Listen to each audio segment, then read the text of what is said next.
સર્વેને મારા જય શ્રી કૃષ્ણ.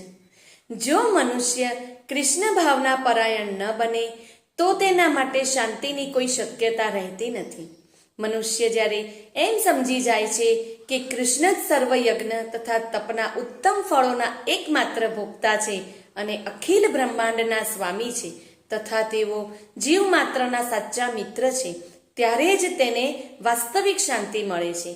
તેથી જો મનુષ્ય કૃષ્ણ ભાવના પરાયણ ન બને તો તેના મનનું કોઈ અંતિમ ધ્યેય પણ હોઈ જ ન શકે. અંતિમ ધ્યેયનો અભાવ હોવાને કારણે જ અશાંતિ થાય છે.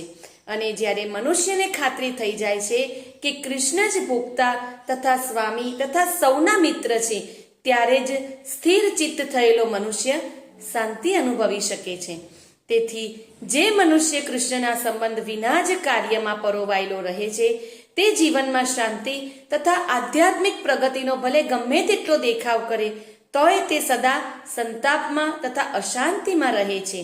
કૃષ્ણ ભાવનામૃત સ્વયં પ્રગટ થનારી શાંતિ પૂર્ણ અવસ્થા છે, જેની પ્રાપ્તિ કૃષ્ણના સંબંધે જ થઈ શકે છે. બોલ શ્રી રાધે રાધે.